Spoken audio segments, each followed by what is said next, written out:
प्यारे बच्चों, सुप्रभात। आज हम शुरू करते हैं अप्पू के साथ 2.5 साल पाठ का अगला पार्ट। और सिर्फ कुत्ते के संदर्भ में ही नहीं, आदमी के संदर्भ से भी ऐसी ही समस्या से पथेर पांचाली की शूटिंग के दौरान उलझना पड़ा। यानी कि ऐसी समस्या आई थी। श्रीनिवास नामक घूमते मिठाई वाले से मिठाई खरीदने के लिए अप्पू और दुर्गा के पास पैसे नहीं हैं। वे तो मिठाई खरीद नहीं सकते, इसलिए अप्पू और दुर्गा उस मिठाई वाले के पीछे पीछे मुखर्जी के घर के पास जाते हैं। मुखर्जी अमीर आदमी हैं, वे तो मिठाई ज़रूर खरीदेंगे और उनका मिठाई खरीदना देखने में ही अप्पू और दुर्गा की खुशी है। इस दृश्य का कुछ अंश चित्रित होने के बाद हमारी शूटिंग कुछ महीनों के लिए स्थगित हो गई। स्थगित होता है रोक देना या रुक जाना। पैसे हाथ आने पर फिर जब हम उस गांव में शूटिंग करने के लिए गए, तब खबर मिली कि श्रीनिवास मिठाई वाले की भूमिका जो सज्जन कर रहे थे उनका देहांत हो गया है।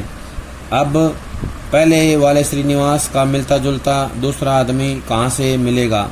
आखिर श्रीनिवास की भूमिका के लिए हमें जो सज्जन मिले उनका चेहरा पहले वाले श्रीनिवास से मिलता जुलता नहीं था, लेकिन शरीर से वे पहले श्रीनिवास जैसे ही थे।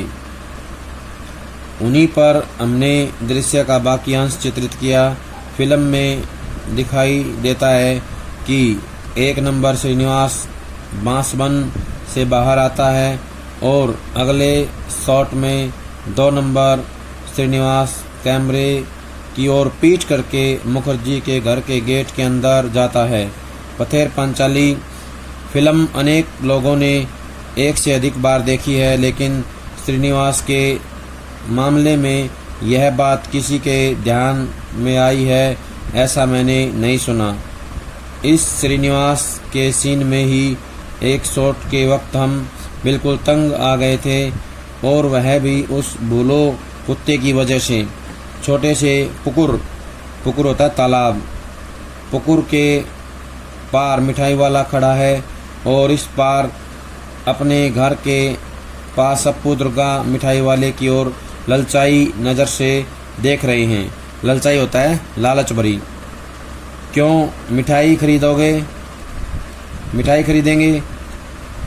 मिठाई वाले के इस सवाल का वे ना में जवाब देते हैं। तब मिठाई वाला मुखर्जी के घर की ओर जाने लगता है। दुर्गा अप्पू से कहती है, यहाँ से जुड़े हुए प्रश्न देखें। पहला प्रश्न ये बनेगा कि कुत्ते के अलावा क्या और समस्या भी आई? तो बताएंगे हाँ, कुत्ते की समस्या के अलावा और भी समस्या फिल्म की शूटिंग के दौरान आई। किसकी समस्या सामने आई? तो बताएंगे श्रीनिवास नामक मिठाई वाले की। किसकी? श्रीनिवास नामक मिठाई वाले की जो है समस्या आई थी। क्या हुआ था? जो मिठाई वाला था उसका देहांत हो जाता है। अगला प्रश्न आएगा, मिठाई कौन खरीदने वाला था? तो बताएंगे मुखर्जी। मिठाई कौन खरीदेगा? मुखर्जी खरीदेगा। क्यों? क्योंकि वह एक अमीर आदमी है, इसलिए मिठाई खरीदेगा। अप्पू और दुर्गा मिठाई वाले के साथ क्यों चलते हैं? क्योंकि वो देखना चाहते हैं कि मुखर्जी मिठाई खरीदेगा। उसको मिठाई खरीदते हुए देखना चाहते हैं।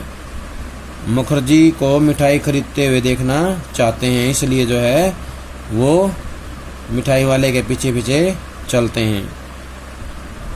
अगला प्रश्न आएगा, मिठाई वाले श्रीनिवास जो भूमिका निभा रहे थे मिठाई वाले की, उसके साथ क्या हुआ? तो बताएंगे कि श्रीनिवास मिठाई वाले का जो दृश्य था या जो शूटिंग के दौरान जो दृश्य फिल्माया गया था, उसके कुछ समय बाद उसकी मृत्यु हो जाती है, उसका देहांत हो जाता है। इसलिए वो सीन आगे नहीं उसके द्वारा पूरा किया जाता, क्योंकि शूटिंग बीच में रोक दी जाती है और जब दोबारा शूटिंग शुरू करते हैं तो उसकी मृत्यु हो जाती है। उसकी जगह दूसरा व्यक्ति लेके आया जाता है जो मिठाई वाले की भूमिका निभाता है। क्या वह बिल्कुल श्रीनिवास जैसा था? बताएंगे नहीं। वह जो दूसरा सज्जन आया था भूमिका के लिए बिल्कुल श्रीनिवास जैसा नहीं था, उसका चेहरा मुझसे मिलता नहीं था, लेकिन वो शरीर से उसके जैसा दिखाई देता था। चेहरे से वो बिल्कुल भी नहीं मिलता था, लेकिन शरीर से वो दिखाई देता था। श्रीनिवास कहाँ से आ रहे थे? 1 नंबर श्रीनिवास बताएंगे बांसबन से। कहाँ से आ रहे थे? 1 नंबर श्रीनिवास बांसबन से बाहर आते हैं। अगले में बताएंगे, अगले शॉट में 2 नंबर श्रीनिवास किधर जा रहे होते हैं? तो बताना है 2 नंबर श्रीनिवास कैमरे की ओर पीट करके मुखर्जी के घर की ओर या घर के गेट के अंदर जाता है। कहाँ जाता है? 2 नंबर श्रीनिवास कैमरे की ओर पीट करके मुखर्जी के घर के गेट के अंदर जाता है, घर के गेट के अंदर जाता है। अगला प्रश्न है, श्रीनिवास के सीन में तंग क्यों हो गए थे? तो बताना है बोलो कुत्ते के कारण। किस कारण? बोलो कुत्ते की वजह से। किसी कारण हो गए थे? बोलो कुत्ते की वजह से तंग हो गए थे। अगला प्रश्न है, मिठाई वाला कहाँ खड़ा है? पुकुर के पार। कहाँ खड़ा है? छोटे से पुकुर के पार। पुकुर क्या होता है? तालाब। क्या होता है? पुकुर तालाब। अगला प्रश्न है, ललचाई नजरों से कौन देख रहे थे? अप्पू और दुर्गा। ललचाई नजरों से मिठाई वाले को अप्पू और दुर्गा देख रहे थे। अगला प्रश्न है, मिठाई वाले ने क्या पूछा? तो बताना है क्यों मिठाई खरीदेंगे? क्यों मिठाई खरीदेंगे किसने पूछा? मिठाई वाले ने। किससे पूछा? अप्पू और दुर्गा से। किससे पूछा? अप्पू और दुर्गा से पूछा। मिठाई वाला मुखर्जी के घर की ओर जाने लगता है। कब जाता है? जब वे मना कर देते हैं। कब जाता है? मिठाई वाला मुखर्जी के घर की ओर कब जाता है? जब अप्पू और दुर्गा ना कहते हैं, तब जो है वो मुखर्जी के घर की ओर जाता है। अप्पू से दुर्गा कहती है चल हम भी जाएंगे। भाई बहन दौड़ने लगते हैं और उसी समय पीछे जुरमुट में बैठा बूलो कुत्ता भी छलांग लगाकर उनके साथ दौड़ने लगता है। हमें ऐसा सीन लेना था, लेकिन मुश्किल यह है कि यह कुत्ता कोई हॉलीवुड का सिखाया हुआ नहीं था, इसलिए यह बताना मुश्किल ही था कि वह अप्पू दुर्गा के साथ भागता जाएगा या नहीं। कुत्ते के मालिक से हमने कहा था अप्पू दुर्गा जब भागने लगते हैं तब तुम अपने कुत्ते को उन दोनों के पीछे भागने के लिए कहना, लेकिन शूटिंग के वक्त दिखाई दिया कि वह कुत्ता मालिक की आज्ञा का पालन नहीं कर रहा है। इधर हमारा कैमरा चालू ही था, कीमती फिल्म जाया हो रही थी और मुझे बार बार चिल्लाना पड़ रहा था कट कट। अब यहाँ धीरज रखने के सिवा दूसरा उपाय नहीं था। अगर कुत्ता बच्चों के पीछे दौड़ता तो ही उनका पालतू कुत्ता लग सकता था। आखिर मैंने दुर्गा से अपने हाथ में थोड़ी मिठाई छिपाने के लिए कहा और वह कुत्ते को दिखाकर दौड़ने को कहा। इस बार कुत्ता उनके पीछे भागा और हमें हमारी इच्छा के अनुसार शॉट मिला। पैसों की कमी के कारण ही बारिश का दृश्य चित्रित करने में बहुत मुश्किल आई थी। बरसात के दिन आए और गए, लेकिन हमारे पास पैसे नहीं थे, इस कारण शूटिंग बंद थी। आखिर जब हाथ में पैसे आए तब अक्टूबर का महीना शुरू हुआ था। अब यहाँ से जुड़े हुए प्रश्न देखें। पहला प्रश्न आएगा, चलने के लिए किसने कहा? दुर्गा ने। किसने कहा? चल हम भी जाएंगे, ये किसने कहा? दुर्गा ने। किससे कहा? अप्पू से। जब भाई बहन दौड़े तो बोलो कुत्ता कहाँ था? तो बताना है जुरमुट के पीछे। कहाँ था? पीछे जुरमुट में बैठा था। कहाँ था? भाई बहन दौड़ने लगे तो बोलो कुत्ता कहाँ था? जुरमुट के पीछे। जुरमुट में। कहाँ था? पीछे जुरमुट में। अब प्रश्न आएगा, छलांग लगाकर उनके साथ कौन दौड़ने लगा? बुलो कुत्ता। कौन दौड़ने लगा? बुलो कुत्ता। सीन कैसा लेना था? तो बताना है सीन ऐसा लेना था कि उनके साथ यानी कि भाई बहन के जब दौड़ते हैं तो बुलो कुत्ता भी उनके साथ दौड़ने लगे। भाई बहन के साथ कुत्ता भी उनके साथ दौड़ने लगे, लेकिन ऐसा नहीं हो पाया क्योंकि वो जो बुलो कुत्ता था वो सिखाया हुआ नहीं था। मुश्किल ये थी कि अप्पू दुर्गा के साथ वो भागा नहीं था। अगर वो भागता जाए तो उसका सीन पूरा हो जाता। किसके मालिक ने समझाया? कुत्ते के मालिक ने। किसने? कुत्ते के मालिक ने उसको समझाया। क्या समझाया? कि जब वो दुर्गा अप्पू भागे तो कुत्ते को भागने के लिए कह दे। क्या कुत्ता मालिक के कहने पर भागा? तो बताना नहीं। बोलो कुत्ता अपने मालिक के कहने पर भी अप्पू दुर्गा के पीछे नहीं भागा। अगला प्रश्न बनेगा,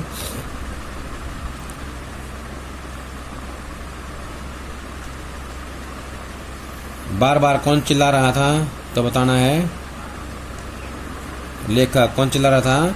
बार बार लेखक चिल्ला रहा था, क्योंकि उनका जो कीमती समय है वो खराब हो रहा था, इसलिए चिल्लाना पड़ रहा था। अगला प्रश्न आएगा, धीरज रखने के अलावा क्या नहीं था? कोई और उपाय। क्या नहीं था? धीरज रखने के अलावा और कुछ भी नहीं था। और क्या नहीं था? उपाय। दूसरा कोई उपाय नहीं था। उनके पास केवल एक ही उपाय था, धीरज रखना। उन्होंने सा क्या उपाय निकाला? जब बुलो कुत्ता अप्पू दुर्गा के पीछे नहीं दौड़ा तो क्या उपाय निकाला? तो बताना है थोड़ी सी मिठाई हाथ में छिपाकर भाग ले। किसको कहा? दुर्गा को। किसको कहा? दुर्गा को। उन्होंने कहा कि दुर्गा थोड़ी मिठाई हाथ में छिपा ले और कुत्ते को दिखाकर भागे। क्या मिठाई देखकर कुत्ता दौड़ा? तो बताएंगे हाँ, कुत्ता जो है मिठाई को देखकर दुर्गा और अप्पू के पीछे पीछे भागा। अगला प्रश्न आएगा, कुत्ते और मिठाई वाले के अलावा किस दृश्य में मुश्किल हुई? तो बताना है बरसात के। बरसात के दृश्य में भी बहुत मुश्किल आई, क्योंकि पैसे खत्म हो गए थे और दोबारा से पैसे इकट्ठे होने में बहुत समय लग गया। और जब पैसे हाथ में आए तो क्या हुआ? अक्टूबर का महीना शुरू हो गया था। क्या हुआ? सर्द ऋतु में निर्भर आकाश के दिनों में भी शायद बरसात होगी। इस आशा से मैं अप्पू और दुर्गा की भूमिका करने वाले बच्चे, कैमरा और तकनीशियन को साथ लेकर हर रोज़ देहात में जाकर बैठा रहता था। निर्भर होता है बिना बादल। क्या होता है निर्भर? बिना बादल, यानी कि ऐसा आकाश जिसमें बादल ना हो, वो होता है निर्भर। मैं इच्छा करता वह बादल बहुत बड़ा हो जाए और बरसने लगे। आखिर एक दिन हुआ भी वैसा ही। सर्द ऋतु में भी आसमान में बादल छा गए और धुआंधार बारिश हुई। उसी बारिश में भीगकर दुर्गा भागती हुई आई और उसने पेड़ के नीचे भाई के पास आसरा लिया। भाई बहन एक दूसरे से चिपक कर बैठे। दुर्गा कहने लगी, नेबुर पाता करमचा, हे वृष्टि घरे जा। बरसात ठंड अप्पू का बदन खुला प्लास्टिक के कपड़े से ढके। कैमरे को आंख लगाकर देखा तो वह ठंड लगने के कारण सिहर रहा था। सिहरना होता कांपना। क्या होता? सिहरना, कांपना। शॉट पूरा होने के बाद दूध में थोड़ी ब्रांडी मिलाकर दी और भाई बहन का शरीर गर्म किया। जिन्होंने पतेर पांचाली फिल्म देखी है वे जानते ही हैं कि वह शॉट बहुत अच्छा चित्रित हुआ है। शूटिंग की दृष्टि से गोपाल ग्राम की तुलना में बोडाल गांव हमें अधिक उपयुक्त लगा। अप्पू दुर्गा का घर, अप्पू का स्कूल, गांव के मैदान, खेत, पुकुर, आम के पेड़, बांस की जुरमुट का झुंड। क्या होता है जुरमुट? झुंड या समूह। ये सभी बातें बोडाल गांव में और आसपास हमें मिली। अब उस गांव में बिजली आ गई है, पक्के घर, पक्के रास्ते बने हैं। उस जमाने में वे नहीं थे। उस गांव में हमें बहुत बार जाना पड़ा, बहुत बार रहना भी पड़ा, इसलिए वहाँ के लोगों से भी हमारा परिचय हुआ। उन लोगों में एक बहुत अद्भुत सज्जन थे, उन्हें हम सुबोध दा कहकर पुकारते थे। वे 60-65 साल के थे, उनका माथा गंजा था। वे अकेले ही एक झोपड़े में रहते और दरवाजे पर बैठकर खुद ही से कुछ न कुछ बड़बड़ाते रहते थे। हम उस गांव में एक फिल्म की शूटिंग करने वाले हैं, यह जानकर वे गुस्सा हो गए। हमें देखने पर वे चिल्लाते, फिल्म वाले आए हैं। अब यहाँ से जुड़े हुए प्रश्न देखें। पहला प्रश्न ये होगा कि बरसात की उम्मीद कौन लगाए हुए था, बताएंगे लेखक। बरसात की उम्मीद जो है लेखक लगाए हुए था। आकाश कैसा था, निर्भर। कैसा था, निर्भर। लेखक के साथ कौन कौन जाता था, तो बताएंगे अप्पू और दुर्गा की भूमिका करने वाले बच्चे, कैमरा और तकनीशियन, इन सब को लेकर के वो देहात में जाते थे। प्रश्न आएगा लेखक, तकनीशियन, कैमरामैन और अप्पू दुर्गा को लेकर कहाँ जाते थे, देहात में। कहाँ जाते थे, देहात में जाते थे। अगला प्रश्न आएगा क्या अक्टूबर के महीने में बारिश हुई, तो बताएंगे हाँ, अक्टूबर के महीने में एक दिन बारिश हुई और तेज धुआंधार बारिश हुई। दुर्गा कहती है या कहने लगी, नेबुर पाता कर्म चाहे वृष्टि घरे जा। इसका मतलब क्या होता है, नींबू के पत्ते खट्टे हो गए हैं, हे बादल अब घर जाओ, यानी कि वापिस लौट जाओ। नींबू के पत्ते खट्टे हो गए हैं, इसलिए मौसम बदल गया है, और हे बादल तुम अपने घर जाओ, यानी कि अब बारिश मत करो। किसका शरीर सिहर गया था, बताना है अप्पू का। किसका, अप्पू का। किस कारण, ठंड के कारण। ठंड लगने के कारण जो है अप्पू का शरीर क्या है, सिहर गया था। अगला प्रश्न आएगा पथेर पांचाली फिल्म की अधिकतर शूटिंग कहाँ हुई थी, तो बताना है बोडाल गांव में। कहाँ हुई थी, बोडाल गांव अधिक उपयुक्त था और बोडाल गांव में भी हुई थी। शूटिंग की दृष्टि से गोपाल ग्राम की तुलना में बोडाल गांव अधिक उपयुक्त था, क्योंकि वहाँ पे क्या था, अप्पू दुर्गा घर था, अप्पू का स्कूल, गांव के मैदान, खेत, पुकुर, आम के पेड़, बांस की जुरमुट, ये सभी बातें जो हैं बोडाल गांव में थी और उसके आसपास ही मिल जाती थी। पहले की तुलना में अब घर कैसे हो गए हैं, पक्के हो गए हैं। क्या हो गए हैं, पहले की तुलना में अब घर जो हैं पक्के हो गए हैं, बिजली आ गई है। पहले की तुलना में अब परिवर्तन आ गया है। अगला प्रश्न होगा, जब गांव में शूटिंग कर रहे थे उस समय किससे परिचय हुआ, तो बताएंगे सुबोध दा से। किससे हुआ, सुबोध दा से। सुबोध दा से परिचय हुआ। अगला प्रश्न आएगा, सुबोध दा की आयु कितनी थी, 60-65 साल। कितनी थी, 60-65 साल जो है उनकी आयु थी। कहाँ रहते थे वो, एक झोंपड़े में। कहाँ रहते थे, एक झोंपड़े में रहते थे। अगला प्रश्न आएगा, सुबोध दा के साथ कौन रहता था, तो बताएंगे वो अकेले रहते थे। कौन रहता था, वो अकेले रहते थे।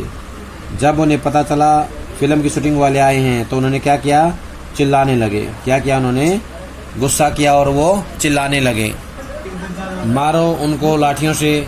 पूछताछ करने पर लोगों ने बताया कि वे मानसिक रूप से बीमार थे। बाद में सुबोध दा से हमारा अच्छा परिचय हुआ। वे हमें पास बुलाकर दरवाजे में बैठकर वायलिन पर लोकगीतों की धुनें बजाकर सुनाते थे। बीच बीच में हमारे कानों में फुसफुसाते, वो साइकिल पे जा रहा आदमी देख रहे हो न, वह कौन है जानते हो, वह है रूजवेल्ट। रूजवेल्ट कौन था, रूजवेल्ट जो है अमेरिका के 32वें राष्ट्रपति थे। अमेरिका के 32वें राष्ट्रपति। उनका पूरा नाम था Franklin Delano Roosevelt. Franklin Franklin Delano Roosevelt, इनका जो शासनकाल रहा था 1882 से 45 तक, 1882 से 45 तक इनका जो है समय रहा। इसके बाद अगला है पक्का पाजी, उनके मत से दूसरा एक था चर्चिल।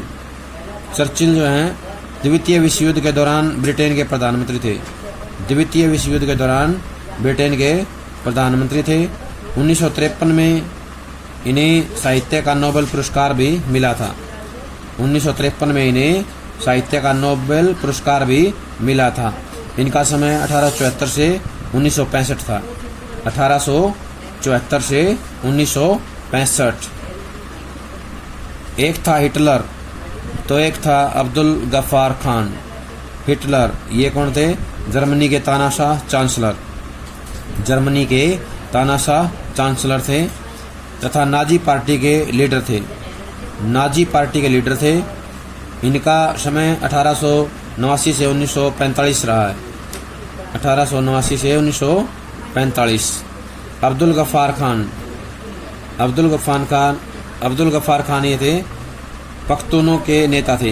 पख्तूनों अफगान को कहते हैं, अफगान को कहते हैं पख्तूनों, और भारत और पाकिस्तान के विभाजन के खिलाफ थे। अब्दुल गफ्फार खान भारत और पाकिस्तान के विभाजन के खिलाफ थे, जिसके कारण इन्हें अपना अंतिम समय पाकिस्तान की जेल में गुजारना पड़ा। अंतिम समय इनको पाकिस्तान की जेल में गुजारना पड़ा था। इन्हें सीमांत गांधी के नाम से भी जाना जाता है। सीमांत गांधी इनको कहा जाता है। इनका समय 1890 से 1988 रहा। 1890 से 1988 इनका समय रहा। सभी उनके मतानुसार पाजी थे, उनके दुश्मन थे। हम जिस घर में शूटिंग करते थे उसके पड़ोस में एक धोबी रहता था। उसके कारण हमें बहुत परेशानी होती थी। वह भी थोड़ा सा पागल था और कभी भी भाइयों और बहनों कहकर किसी राजकीय मुद्दे पर लंबा भाषण शुरू कर देता था। फुर्सत के समय में उसके भाषण पर हमें कुछ आपत्ति नहीं थी, लेकिन अगर शूटिंग के समय वह भाषण शुरू करता तो हमारे साउंड का काम प्रभावित हो सकता था। उस धोबी के रिश्तेदारों ने अगर हमारी मदद न की होती तो वह धोबी सचमुच ही एक सिरदर्द बन जाता। जिस घर में हम पथेर पांचाली की शूटिंग करते थे वह घर हमें एकदम ध्वस्त अवस्था में मिला था।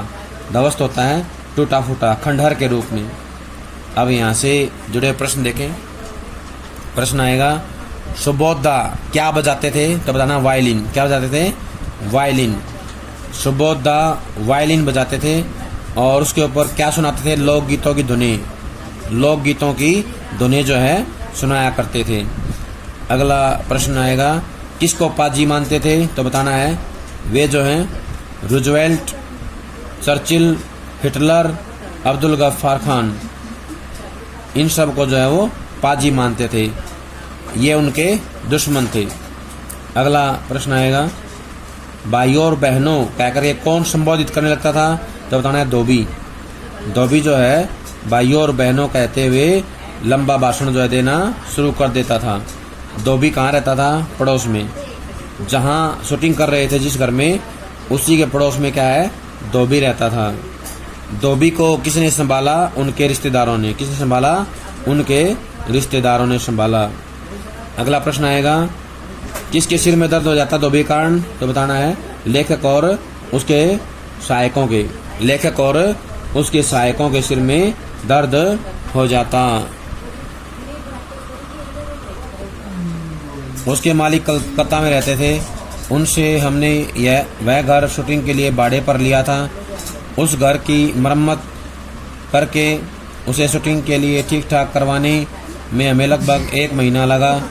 उस घर के एक हिस्से में एक के पास एक ऐसे कुछ कमरे थे, वे हमने फिल्म में नहीं दिखाए। उन कमरों में हम अपना सामान रखा करते थे।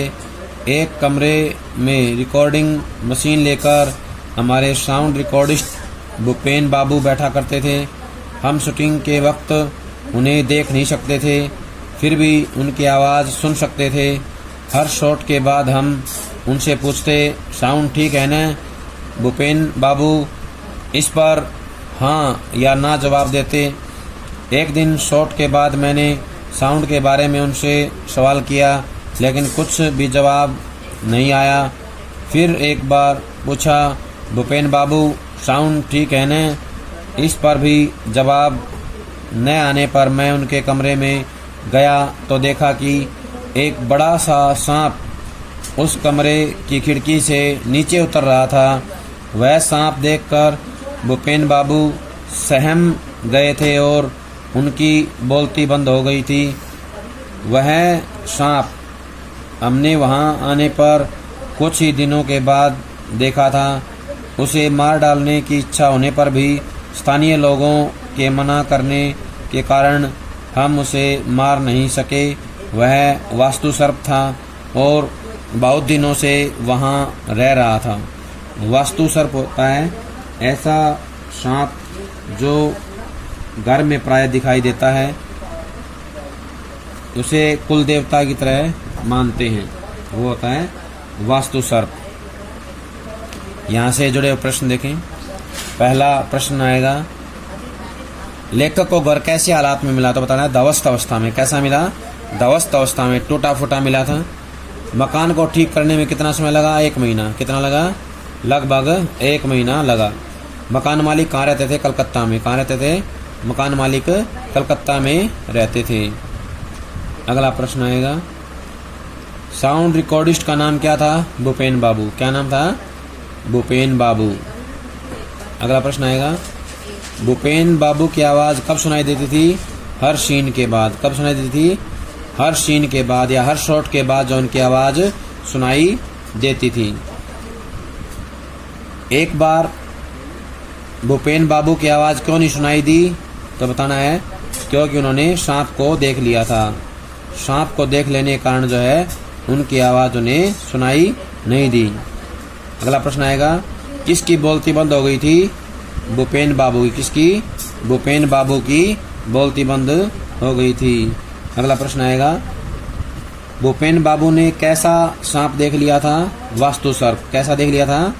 वास्तु सर्प देख लिया था। प्यारे बच्चों, ये था हमारा पाठ नंबर 3 अप्पू के साथ 2.5 साल। सभी इसको अच्छे से याद कर लेंगे और इसमें जो प्रश्न हैं उनको लिख लेंगे। लिख करके सभी को याद करना है। जब तक अगला वीडियो नहीं आता है तब तक ये सारा काम पूरा कर लें। सभी का बहुत बहुत धन्यवाद।